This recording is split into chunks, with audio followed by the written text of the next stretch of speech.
할렐루야. 오늘은 너도 이와 같이 하라라는 제목으로 하나님의 말씀을 대언하도록 하겠습니다.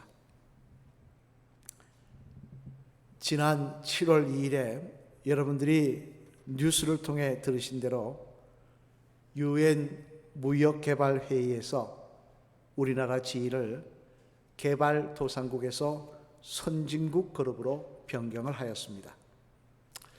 1964년 UN 무역개발회의가 설립된 이래 개도국에서 선진국으로 이동한 사례는 우리나라가 처음이라고 합니다. 참 기쁘고 대단한 일이라고 생각을 합니다만, 그러면 선진국 그룹에 속하게 되는 조건이 무엇일까요? 여기에는 몇 가지 조건이 있다고 하는데, 먼저는 세계은행이 발표하는 국민 1인당 소득 수준, 즉 GDP 또는 GNI 수준이 어느 정도 선진국 그룹에 들어가야 한다는 것입니다. 그래서 세계은행에서는 소득 수준을 4가지 그룹으로 분류하는데, 그중 선진국은 1인당 국민소득이 $9,206 이상이 되는 나라가 선진국 그룹에 속할 수가 있다는 것입니다. 저는 그 이야기를 들으면서 좀 의아해했습니다. 그래도 선진국 그룹은 한 $30,000 이상이 돼야 되는 거 아닌가, 그렇게 생각을 했는데, 실제로는 $9,000만 넘어도 그게 소속이 될 수가 있다는 것입니다. 그리고 그 다음으로는 경제 지표에서 뿐만 아니라 사회 지표 또 문화 지표도 균형적인 발전을 이루어야 한다는 겁니다. 살기만 잘 산다고 되는 게 아니라 사회적으로도 문화적으로도 어느 수준 이상이 되어야 한다는 것입니다. 그리고 마지막으로 여기에다 몇 가지를 더 추가되는데, 그 내용을 보면 인구가 100만 이상이 되어야 한다는 거예요. 너무나 작은 도시국가는 포함이 안 된다는 것입니다. 또 시장 경제 제도가 확립되어 있어야 하며 공업화가 상당한 수준에 와 있어야 하고, OECD 즉 경제협력개발기구의 회원국이어야 한다라고 이야기를 합니다. 결국 이런 모든 조건이 다 부합될 때 UN에서는 그 나라가 선진국이라고 인정을 해준다는 것입니다. 여러분, 여러 가지 충족 조건을 들어보니까 생각보다 선진국 반열에 서기가 쉽지가 않죠. 그죠? 잘 산다고 다 되는 게 아니지 않습니까? 이런 기준이 있다 보니까 비근한 예로 중동의 석유 부국들, 사우디아라비아, 두바이 다 잘 살지 않습니까? 우리보다 훨씬. 이들은 비록 석유 대금으로 인해서 벌어들인 석유 대금으로 해서 국민 소득은 높지만, 이런 여러 가지 조건으로 부합해 볼 때 합당하지 않아서 선진국 반열에 설 수가 없다는 것입니다. 따라서 우리가 선진국 반열에 섰다는 건 참 자랑스러운 일이고요. 또 그에 합당한 우리 국민의 자세를 가지고 다른 나라 사람들이 본을 받을 만한 모습으로 살아야 될 것이다 하는 생각을 해보았습니다만, 그러면 왜 먼저 이런 자세에 대한 말씀을 드리는가 하니, 오늘 본문 말씀해 보면 우리들이 생각해 봐야 할 중요한 자세에 대해서 말씀을 하고 있기 때문에 그렇습니다. 먼저 오늘 본문 25절 말씀을 앞을 보시며 한번 같이 읽어보시겠습니다. 시작. 어떤 율법교사가 일어나 예수를 시험하여 이르되, 선생님, 내가 무엇을 하여야 영생을 얻으리이까? 아멘. 무슨 말씀입니까? 한 율법교사가 예수님께 나와 질문을 했는데, 어떤 질문을 했느냐? 내가 무엇을 하여야 영생을 얻으리까? 영생을 얻는 기준에 대해서 질문을 했다는 것입니다. 그러자 예수님께서는 이 질문에 대해서 어떻게 대답하시는가 하니, 먼저 하나님을 사랑하고 내 이웃을 사랑하는 삶을 살라라고 말씀을 하십니다. 즉 다시 말해, 하나님께로부터 영생을 얻는 삶을 살려면 당연히 하나님을 믿어야 하고, 또 믿으면서 하나님을 사랑하는 삶을 살아야 하고, 거기다 덧붙여서 하나님의 말씀대로 말씀에 순종하여 이웃을 사랑하는 삶도 살아야 한다라고 말씀을 하시더라는 것입니다.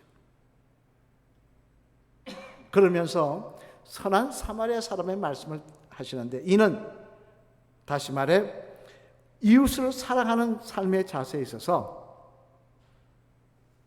특별히 우리가 주목해 볼 내용이 있다는 것입니다. 하나님의 말씀을, 하나님을 믿고 사랑하는 삶을 사는데 일은 그렇다 치더라도 이웃을 사랑하는 삶을 살아야 되는데 그 삶 가운데 너희들이 주목하고 기억해야 될 말씀이 있다, 그런 자세가 있다라고 오늘 본문에 주님은 강조하고 계시더라는 것입니다. 그래야 하나님이 인정하시는 하나님의 바른 자녀가 맞으며 그 이웃 사랑이 하나님 기억하신 자리가 될 것이다 라고 말씀을 하시더라는 것입니다. 그러면 여러분, 우리들이 하나님의 명령대로 이웃에게 사랑을 베푸는 삶을 살 때 반드시 가져야 될 자세는 어떤 자세일까요? 바라긴 오늘은 이 말씀을 통하여 저와 여러분 모두 이웃에게 사랑을 베푸며 살 때 그 모습이 하나님의 마음에 합한 모습이 되시기를, 그래서 하나님께 칭찬받으시는 바른 성도가 되시기를 주님의 이름으로 간절히 축원을 드립니다. 그러면 우리들이 하나님의 명령대로 이웃에게 사랑을 베푸는 삶을 살 때 반드시 가져야 될 자세는 어떤 모습일까? 그 내용을 살펴보면요, 먼저 첫째로 앞을 보시며 같이 읽겠습니다. 시작. 우리들이 이웃에게 사랑을 베풀 때 우리들의 이웃에 대한 경계를 정하지 않는 것입니다. 경계가 뭡니까? 선을 긋지 않는다는 얘기. 오늘 보면 29절 말씀 앞을 보시며 같이 읽겠습니다. 시작. 그 사람이 자기를 옳게 보이려고 예수께 여짜오되 그러면 내 이웃이 누구니까? 아멘. 무슨 말씀입니까? 예수님께서 영생의 조건으로 하나님을 사랑하고 이웃을 내 몸같이 사랑하라고 말씀하시자 율법 교사가 다시 예수님께 질문한 내용입니다만, 이 질문에 보면 뭐라고 질문하고 있느냐? 내 이웃이 누구입니까? 라고 묻고 있더라는 것입니다.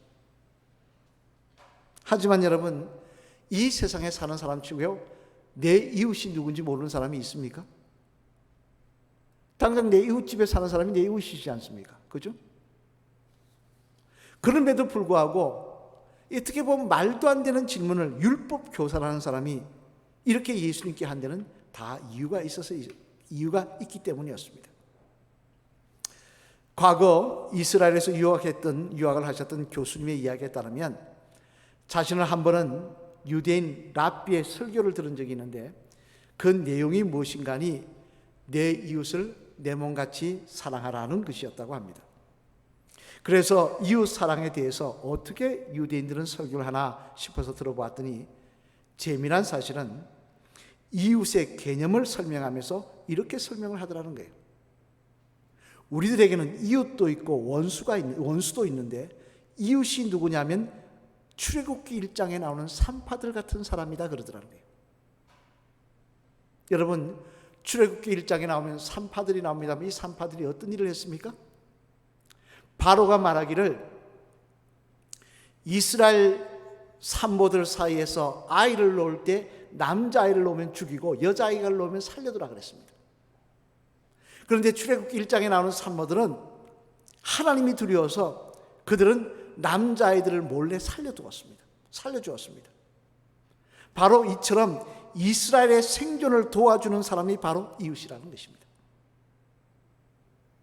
그러면 반대로 이스라엘 사람을 해치는 사람은 누굽니까? 원수다라고 설교를 하더라는 거예요. 그 설교를 들으면서 이스라엘 사람들은 이웃에 대해서 이런 생각을 가지고 있구나 하는 사실을 깨달았다고 합니다만, 바로 오늘 본문에 나오는 율법 교사가 이런 생각을 가지고 주님께 나와 질문을 하고 있는 것입니다. 주님은 내 이웃을 누구라고 생각하십니까? 내 이웃을 사랑하라고 하시는데 내 이웃이 누구라고 생각하십니까? 정말 우리 유대적인 생각을 가지고 계신 것입니까? 라고 물어보고 계신 것입니다. 그러자 예수님은 이런 율법 교사에게 뭐라고 말씀을 하십니까? 오늘 보면 30절로 34절 말씀을 앞을 보시며 같이 읽어보시겠습니다. 시작. 예수께서 대답하여 이르시되 어떤 사람이 예루살렘에서 여리고로 내려가다가 강도를 만나매 강도들이 그 옷을 벗기고 때려 거의 죽은 것을 버리고 갔더라. 마침 한 제사장이 그 길로 내려가다가 그를 보고 피하여 지나가고 또 이와 같이 한 레위인도 그곳에 이르러 그를 보고 피하여 지나가되 어떤 사마리아 사람은 여행하는 중 거기 이르러 그를 보고 불쌍히 여겨 가까이 가서 기름과 포도주를 그 상처에 붓고 싸매고 자기 짐승에 태워 주막으로 데리고 가서 돌보아 주니라. 아멘. 무슨 말씀이에요? 정말 예수님은 그런 이웃이 우리에게 도움이 되는 사람들이 이웃입니까? 그 생각을 갖고 계십니까? 라고 묻자 예수님은 선한 사마리아의 말씀을 하시면서 뭐라고 말씀하시느냐? 한 사람이 여리고로 유대인이 내려가다가 강도를 만나 다 죽게 되었는데 같은 유대인인 제사장과 레위인은 못 본 척하고 지나간 반면 그 길을 가던 사마리아 한 사람은 그냥 지나가지 않고 그 사람을 돌보아 주어 회복하게 해주었다라고 하시더라는 것입니다. 이 말씀 가운데 주인공은 누구냐? 바로 사마리아 사람이라는 것입니다. 도와준 사람이 바로 사마리아 사람이더라는 거예요. 왜냐하면 사마리아 사람들은 유대인들에게는 원수지간이었기 때문에 그렇습니다. 포로기한 이후부터 유대인들은 사마리아 사람과 원수가 서로 되어 지내며 서로 말도 섞지 않았습니다. 상대방 마을에 들어가지도 않았습니다. 예수님께서 사마리아 마을에 들어서 사마리아 여인에게 말을 걸자 사마리아 여인이 뭐라 그러면 당신은 유대인인데 왜 나에게 말을 합니까? 라고 이야기할 정도입니다. 그런 원수였는데 그런 원수가 도와주었다는 것입니다. 그리고는 이 사실을 통해 말씀하십니다. 누가 이웃이냐? 선한 사마리아 사람이 이웃이었냐? 즉 하나님께서 말씀하시는 내 이웃이란 그처럼 사람들과 그처럼 자신들과 관계가 좋고 도움이 되는 사람만이 이웃이 아니라 또 그런 사람만이 이웃이라고 챙겼어도 안 된다고 말씀하고 계신 것입니다. 사실 여러분 성경 말씀에 보면요 하나님께서는 반드시 이스라엘 백성들에게 우호적이었던 사람들만 사랑하시고 챙긴 것이 아니었습니다. 이 사람들이 이스라엘 백성에게 잘한다고 그들도 사랑해 주신 것이 아니라는 것입니다. 이는 당장 창세기 18장 말씀에 나오는 아브라함의 중보 기도를 보아도 알 수가 있는데 거기에 보면 아브라함이 하나님께서 소돔과 고모라 땅을 심판하시려는 계획이 있다는 사실을 알고는 중보 기도를 드리기 시작합니다만 그런데 중요한 사실은요 아브라함이 중보 기도를 들으면서 소돔 땅에 살고 있는 자기 조카 롯과 그의 가족들만을 위해서 기도하는 것은 아니더라는 것입니다. 그렇게 기도하지 않더라는 거예요. 대신 그는 뭐라고 기도하느냐 이렇게 기도하더라는 겁니다. 우리 창세기 18장 24절 말씀 앞을 보시며 같이 한번 읽겠습니다. 시작. 그 성중에 요인 50명이 있을지라도 주께서 그것을 멸하시고 그 50 의인을 위하여 용서하지 아니하시리이다. 아멘. 뭐라고 기도했다는 것입니까? 아브라함은 소돔 땅에 사는 조카인 롯과 그의 가족들 목숨만 살려달라고 기도한 것이 아니라 어떻게 보면 그 사람들 때문에 조카까지 심판받게 되는 그런 상황입니다. 어떻게 보면 조카 롯에게는 원수 같은 사람인데 그런데도 그 소돔 사람들을 위해서 중보기도 하고 있더라는 것입니다. 그러자 놀란 사실은 그런 아브라함의 모습을 하나님이 기뻐하셨다는 거예요. 심지어 의인 50명이 아닌 10명만 되어도 50명 했다가 자꾸 번복해서 바꾸고 디스카운트해서 10명까지만 있어도 살려달라고 하는 그 아브라함의 그 이야기를 그 기도를 하나님 기뻐하시며 받으시더라는 것입니다. 이는 또한 요나서에 나오는 말씀도 마찬가지였어요. 요나서 1장 2절 말씀에 보면요 하나님께서 선지자 요나에게 이렇게 명령을 하십니다. 우리 요나서 1장 2절 말씀 앞을 보시며 같이 한번 읽어보실까요? 시작. 너는 일어나 저 큰 성읍 니느웨로 가서 그것을 향하여 외치라. 이 악독이 내 앞에 상달되었음이니라 하시니라. 아멘. 무슨 말씀입니까? 하나님께서 요나 선지자에게 말합니다. 명령하십니다. 너는 가서 아수르의 수도 니느웨에 가서 그들에게 회개하라고 전하라. 하지만 요나는 그 말씀을 듣고 펄쩍 뜁니다. 왜? 아수르는 이스라엘 백성들에게 원수들이기 때문입니다. 아수르는 끊임없이 이스라엘을 집어삼키려고 틈을 노리는 원수들이었습니다. 그런데 어떻게 그런 사람들에게 가서 회개하라고, 심판을 면하라고, 심판 당해야 살 텐데 면하라고 그들에게 말씀을 전할 수 있습니까? 요나는 도망갔다가 뒤에 다시 회개하고 돌아와 니느웨에 가서 하나님의 말씀대로 그 말씀을 전합니다만, 그러자 그런 요나에게 하나님 뭐라고 말씀하십니까? 우리 요나서 4장 11절 말씀 한번 같이 읽어보실까요? 시작. 하물며 이 큰 성읍 니느웨에는 좌우를 분별하지 못하는 자가 12만여 명이요 가축도 많이 있나니 내가 어찌 아끼지 아니하겠느냐 하시니라. 무슨 말입니까? 요나야, 네가 보기에는 비록 원수 같은 사람들이지만 그들도 하나님이 아끼시는 이웃이라는 것입니다. 그들도 하나님께서 사랑하시는 이웃이라는 것입니다. 그러니 너도 그들을 이웃으로 생각하고 사랑을 가지고 대하는 것을 내가 기뻐하신다고 말씀하고 계신 것입니다. 인도의 성자라고 불리는 참 그리스도인인 썬다 싱이라는 사람이 있습니다. 한번 볼까요? 이렇게 생긴 사람입니다만 그의 일대기에 보면 이런 이야기가 있습니다. 한 번은 티벳 산길을 수도원을 가기 위해서 가야 됐다고 합니다. 그런데 마침 같은 수도원이 아닌 다른 또 그 옆에 또 그 부근에 아마 절이 있었던 모양이죠. 성녀 하나가 또 그 길을 같이 가게 돼서 둘이가 산길을 같이 가게 되는데 때마침 눈보라가 몰아치고 폭풍과 불어서 그 바람이 불어서 눈구를 뜰 수 없을 정도로 폭설이 내리는 가운데 길을 걸었다는 거예요. 그러니 그 추운데 바람은 불지요, 눈은 오지요, 잘못하면 얼어 죽을 것 같으니까 빨리 가자고 길을 재촉해 가는데 벼랑을 지나가는데 밑에서 신음소리가 들리는 겁니다. 그러니까 가던 길을 멈추고 그곳에 가봤더니 한 사람이 실족하여 구르는 바람에, 높은 데서 구르는 바람에 큰 부상을 당해가지고 움직이지 못한 채로 누워있는데 이대로 두면 얼어 죽게 생겼더라는 거예요. 근데 그 사람을 보니까 팔에 염주를 두르고 있더라는 겁니다. 불교인이라는 거죠. 그러니 당연히 썬다싱은 옆에 있는 성녀를 쳐다봤다는 것입니다. 불교인이라고. 그러니까 그 성녀가 뭐라고 이야기하느냐? 이렇게 이야기했다는 겁니다. 우리가 믿는 신앙에 의하면 여기서 우리는 카르마를 볼 수가 있습니다. 이 사람의 운명은 여기서 죽는 것입니다. 나는 내 갈 길을 빨리 가야 합니다 하고는 그냥 가려고 하는 거예요. 이 사람 운명은 여기서 죽는 거니까 자기 신앙에 의하면 나는 가야 된다는 겁니다. 이에 썬다싱은 말하기를 우리가 믿는 신앙에 의하면 마땅히 내려가서 우리의 이웃을 도와야 합니다. 그리고는 그 성녀는 갈 길을 가고 자신은 내려가서 그 사람을 등에 업고 다시 산길을 걷기 시작했다는 거예요. 하지만 여러분, 다친 사람을 업고 걷는 게 얼마나 힘듭니까? 거기다 눈보라를 몰아치죠. 바람은 몰아치는데 혼자 걷기도 힘든 길을 업고 걷는 게 얼마나 힘듭니까? 온몸이 땀범벅이 되었습니다. 그렇게 사투를 벌리며 길을 가다가 이제 목적지를 1시간 정도 더 가면 도착할 때가 됐는데 가다가 하마터면 큰 물체에 다리가 걸려서 넘어질 뻔했다는 겁니다. 깜짝 놀라 이게 뭐냐 보았더니 그 물체가 뭐냐니까 혼자 살겠다고 먼저 떠났던 성녀가 얼어 죽어 있는 시체였다는 겁니다. 혼자 살겠다고 길을 가다가 얼어 죽은 거예요.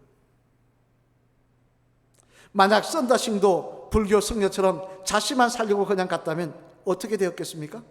똑같이 그 옆에 얼어 죽었겠죠.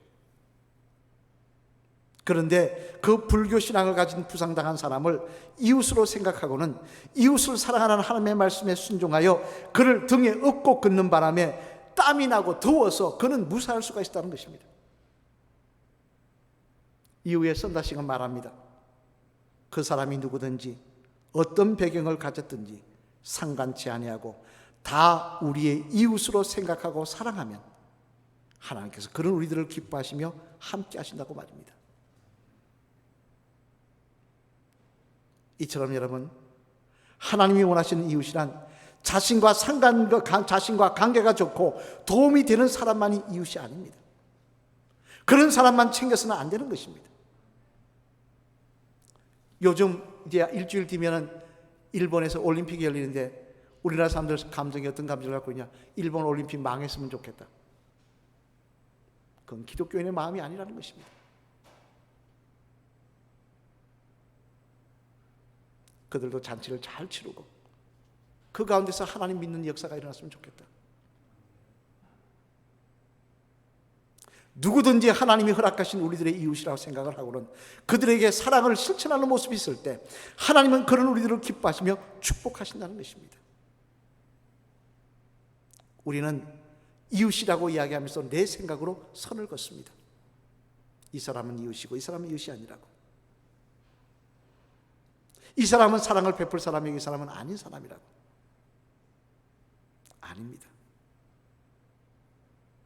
누구든지 이웃으로 대하며 그의 배경이 어떠하든지 그의 상태가 어떠하든지 이웃으로 대하며 사랑을 베풀 수 있는 그런 우리의 모습을 하나님 기뻐하시며 그를 이웃 사랑하는 주의 자녀라고, 내 몸같이 이웃을 사랑하는 사람이라고 인정하시고 그와 함께 하시는 은혜를 허락하여 주실 줄로 믿습니다. 그런 모습이 있는 저와 여러분 되시기를 주님의 이름으로 축원합니다. 둘째로는 또 하나, 선한 사마리아인을 통해서 우리의 잘못된 그 자세를 말씀하시는데, 이웃 사랑의 자세를 말씀하시는데 우리가 주목해 볼 건 뭐냐? 같이 읽겠습니다. 시작. 우리들의 이웃에게 사랑을 베풀 때 우리들의 이름을 드러내지 않는 것입니다. 또 하나 주님은 뭐라 하시냐? 우리들의 이웃에게 사랑을 베풀 때 우리의 이름을 드러내지 않도록 주의하라고 말씀하고 계십니다. 오늘 본문 33절 말씀 앞을 보시며 같이 읽겠습니다. 시작. 어떤 사마리아 사람은 여행 중에 그에 이르러 그를 보고 불쌍히 여겨. 아멘. 무슨 말씀입니까? 예수님께서 강도 만난 사람을 이야기하시면서 사마리아 사람에 대한 말씀을 하신 것입니다만, 여기에 주목해 보면 사마리아 사람의 이름이 없더라는 거예요. 대신 어떤 사마리아 사람이라고 말씀을 하셨다는 것입니다. 사실 여러분, 이 강도 만난 사람에 대한 주님의 말씀이 전혀 사실무근에 단순히 예를 돕기 위해서 예를 들어 하신 말씀은 절대 아니었습니다. 만약에 이 이야기가 예를 들어 하신 말씀이라고 하면 그 자리에 이 말씀을 듣고 있던 율법교사 다른 유대인들은 펄쩍 뛰며 예수님을 비난했을 것입니다. 왜 그렇습니까? 왜냐하면 제사장과 레위인들은 유대인 중에서도 중심에 선 사람들입니다. 그런데 그런 사람이 같은 유대인이 다쳤는데 못 본 척 지나갔다? 반면에 자기들이 원수라고 생각하고 인간이라고 생각하지 않는 사마리아 사람이 도와줬다? 만약 그런 예를 들었다면 이건 어마어마하게 유대인들을 모욕하는 이야기입니다. 그런데도 그런 말씀을 했는데도 불구하고 그 말씀을 듣던 율법교사나 그 자리에 있던 유대인들이 그런 예수님의 말씀에 대해서 반박하지 못했다는 것은 무엇을 이야기하는 것입니까? 그런 일이 얼마 전에 여리고에서 있었다는 이야기예요. 또 이 사건에 대해서 이 자리에 있는 많은 사람들이 다 알고 있다는 이야기예요. 하지만 그런 귀한 선행을 했는데도 불구하고 사마리아 사람은 끝까지 자신의 이름을 드러내지 않았다는 것입니다. 어느 사마리아 사는 동네에 사는 뭐 시몬이니 어느 사마리아 사는 뭐 여호수아니 이렇게 이름을 드러내지 않았다는 거예요. 그래서 주님은 끝까지 이름되지 않는 그에 대해서 뭐라고 합니까? 어떤 사마리아 사람이라고 말씀하셨다는 것입니다. 전국 선교사에 보면요, 이런 이야기가 있습니다. 중국에 선교를 나가 있던 미국 선교사가 선교를 다니다가 홍수를 만나 그만 발을 헛디뎌 물에 떠내려가게 되었다고 합니다. 아무것도 붙잡을 것이 없어서 이제 죽는구나라고 생각을 하고 있는데 그때 웬 중국 청년이 저기서 보은이 뚝으로 뛰어와서는 밧줄을 몇 번이고 던져서 자신을 구해주는 것이었습니다. 그래 너무 고마워서 선교사는 정신을 차린 후에 중국 자신을 이제 돌보고 있는 중국 청년에게 말하기를, 당신은 내 생명의 은인입니다. 참 고맙습니다. 어디 사는 누구인지를 알려주시면 제가 반드시 기억하고 보답하겠습니다 라고 하였다는 것입니다. 그랬더니 그 청년은 예수님을 믿는 청년이었던지 이렇게 대답을 했다고 합니다. 성경에 나오는 선한 사마리아 사람의 이름이 기록되어 있습니까? 성경에 나오는 선한 사마리아 사람의 이름이 있습니까? 즉 자신의 선행은 기독교인으로서 당연한 것이니 자신의 이름을 알려고 하지 말라는 것입니다. 이런 청년의 모습에 미국 선교사는 자신이 복음을 전한 일에 대해서 다시 한번 용기를 얻었다고 고백하고 있습니다만, 여러분 이처럼 믿는 우리들은 이웃을 도와주면서 선한 사마리아 사람처럼 자신의 이름을 내기를 좋아해서는 안 되는 것입니다. 그저 자신의 이름을 내려고 조그마한 선행을 하면서도 사진을 찍고 자신의 이름이 거론되기를 바라고 이래서는 절대 안 된다는 말씀입니다. 오늘날 우리 기독교인들은 참 나쁜 걸 배웠어요. 전혀 하나님 말씀하고는 상관없습니다. 뭘 해도 이름 드러내기를 원합니다. 뭘 해도 이름 새기기를 원하고요. 뭘 해도 이름 드러내기를 원하고요. 이름 기록하기를 원하고요. 이름 거론되기를 원하고요. 당장 우리 주님이신 예수님께서는 이런 일에 대해서 뭐라고 말씀하십니까? 우리 마태복음 6장 3절로 4절 말씀 한번 같이 읽어보실까요? 앞을 보시며 시작. 너는 구제할 때 오른손이 하는 것을 왼손이 모르게 하여 내 구제함을 은밀하게 하라. 은밀한 중에 보시는 너희 아버지께서 갚으시리라. 아멘. 무슨 말씀입니까? 이웃에게 사랑을 베풀 때 남이 모르게 해야, 내 이름을 나타내려고 하지 말아야 하나님 기뻐하시며 축복하신다는 것입니다. 하나님의 말씀은 그런데 왜 반대로 하십니까? 또 성경 주석가이고자 신학가인 윌리엄 버클레이 한번 볼까요? 이렇게 생긴 분인데, 이 버클레이도 그의 주석에서 이 내용에 대해서 이렇게 주석을 합니다. 한번 들어보시기 바랍니다. 이런 이웃 사랑을 행할 때에 내가 저 사람을 안 도와주면 저 사람이 어떻게 될까만 생각하는 것이 바른 기독교인이다 그랬습니다. 무슨 이야기입니까? 내가 이웃에게 선행을 할 때 저 사람을 내가 도와주지 않으면 저 사람이 어떻게 될까만 생각하고 도와줘야지, 반대로 내가 저 사람을 도와주면 내가 어떻게 될까를 생각하는 사람은 기독교인이 아니라는 거예요. 내가 저 사람을 도와줬을 때 내 이름이 기록될까? 내가 칭찬받을까? 내가 알려질까? 이거 생각하며 그런 일을 하는 사람은 기독교인이 아니라는 거예요.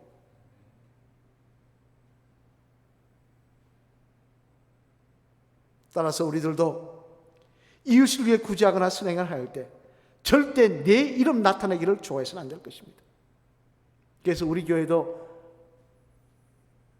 구청에 쌀을 보내거나 할 때요, 우린 교회에 딱지 안 붙입니다. 홍제교회 쓰다는 거 안 붙입니다. 그냥 보냅니다. 그냥 쌀 그대로. 우리가 선행을 행할 때 이것이 무슨 대단한 일이라고 제 이름을 나타내겠습니까? 그저 하나님의 은혜에 감사하여 제가 할 수 있는 일을 행한 것뿐입니다 라고 고백하는 믿음의 자세가 우리에게 있을 때 그 모습 하나님 기뻐하시고 축복하실 줄로 믿습니다.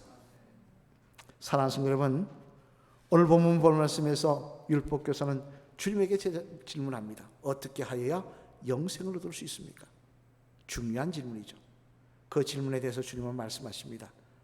하나님을 사랑하고 이웃을 사랑하라고. 하나님을 사랑하고 그것만으로 끝쳐서는 안 되고 이웃도 사랑해야 된다고. 그것이 믿음의 성도라고, 하나님의 나라에 갈 수 있는 사람의 모습이라고 말씀하십니다. 그러면서 특히 이웃 사랑에 대해서 선한 사마리아 사람의 말씀을 통하여 강조하신 이유는 뭐냐? 이들의 이웃 사랑이 잘못되었기 때문이었습니다. 우리의 이웃 사랑이 왜곡되었고 하나님 기뻐하시는 기뻐하지 않는 모습이기 때문에 특별히 강조하십니다. 뭐라고 강조하십니까? 우리들의 생각을 가지고 이웃의 경계를 나누지 말라고, 내 이름 드러내려고 선행하지 말라고 하십니다. 그 모습이 하나님 기억하시며 축복하시는 일이고 내 믿음을 증명하는 길이라고 말씀하고 계신 것입니다. 따라서 저와 여러분들은 오늘도 믿음의 사람으로 하나님의 명령에 순종하여 이웃 사랑을 행할 때 내 생각으로 이웃의 경계를 나누지 않고 내 이름 드러내려고 하는 어리석게 행하는 자들 되지 않기를, 그래서 우리의 모습이 하나님 나라에 기록되는 복된 주의 성도가 다 되어야 할 줄로 믿습니다. 마지막으로 따라 하실까요? 집사님, 이웃 사랑은 우리들의 당연한 사명입니다. 그 일을 행할 때 하나님이 기대하시는 모습으로 행하셔서 하나님께서 축복하시고 인정하시는 그 놀라운 은혜가 집사님의 자랑이 되시길 바랍니다. 할렐루야. 아멘. 우리가 이웃 사랑하는 건 당연히 해야 될 사명인 것입니다. 왜? 하나님께서 그렇게 명령하고 계시기 때문에 그렇습니다. 그런데 그 일을 행할 때 하나님 기뻐하시는 모습으로 행할 수 있기를 바랍니다. 그래야 할 때 그것이 나에게 복이 될 것입니다. 오늘 보면 36절로 37절 말씀 앞을 보시며 같이 한번 읽어보실까요? 시작. 내 생각에는 이 세 사람 중에 누가 강도 만난 자의 이웃이 되겠느냐? 이르되 자비를 베푼 자니이다. 예수께서 이르시되 가서 너도 이와 같이 하라 하시니라. 아멘. 작년인가요? 1년 됐나요? 홍대 치킨집이라고 하는 기사가 하나 뜬 적이 있습니다. 아시는 분 계시겠습니다만 두 형제가 형은 5천 원밖에 없고 집안이 어려워서 사줄 수 없는데 동생은 계속 초등학교 다니는 동생은 치킨이 먹고 싶다고 하는데 형은 사줄 수 없으니까 가자고 그러는데 걔는 계속 치킨 먹고 싶다고 하니까 주인이 그 모습을 보다가 집에 들어오고 해갖고 치킨을 사줍니다. 대접합니다. 돈이 없다 그러니까 걱정하지 말고 먹으라고. 먹고 싶을 때는 언제든지 오라고. 그리고는 형은 부끄러우니까 못 가지만 동생은 몇 번 찾아갔습니다. 먹었습니다. 머리가 지저분하니까 그 주인이 옆에 미용실에 홍대 앞에 미용실에 가서 머리를 깎아줍니다. 그러니까 미용실 주인도 그 이야기를 듣고 자기도 돈 안 받겠다고 깎아줬습니다. 비밀로 한 이 사실이 그 형을 통해서 편지를 통해서 프랜차이즈점 회사에 그 편지가 올라가서 그것이 신문화되었습니다. 그랬더니 많은 사람이 그를 돕겠다고 돈을 보내주고 했는데 이분이 계속 이것은 내가 할 일이니까 마땅히 하는 거고 보내주신 돈들 다 모아서 또 자기도 100만 원 보태서 어린 자녀들에게 어린 아이들에게 돕겠다고 그들을 또 후원했습니다. 그 모습을 보면서 우리 기독교인들보다 낫다 하는 생각을 했습니다. 우리는 그저 이름 드러내고 그저 자기 이름 새기지 못해서 난리인데 그거 비밀로 하면서 그렇게 도와주는 모습, 사회에 선한 영향력을 미치는 모습, 그게 바로 우리의 모습이 되어야 되지 않겠습니까? 그게 바로 빛과 소금의 역할을 감당하는 우리의 모습이지 않겠습니까? 바라기는 이웃을 사랑하라고 하셨는데 이웃 사랑 다시 한번 주님 기뻐하시는 모습으로 내 이름 드러내지 않고 경계를 나누지 않고 내가 할 수 있는 한 사랑할 수 있는 모습을 보여서 하나님께 칭찬과 상급 받으시며 또한 사회에 선한 영향력을 끼치시는 저와 여러분 되시기를 주님의 이름으로 간절히 축원을 드립니다.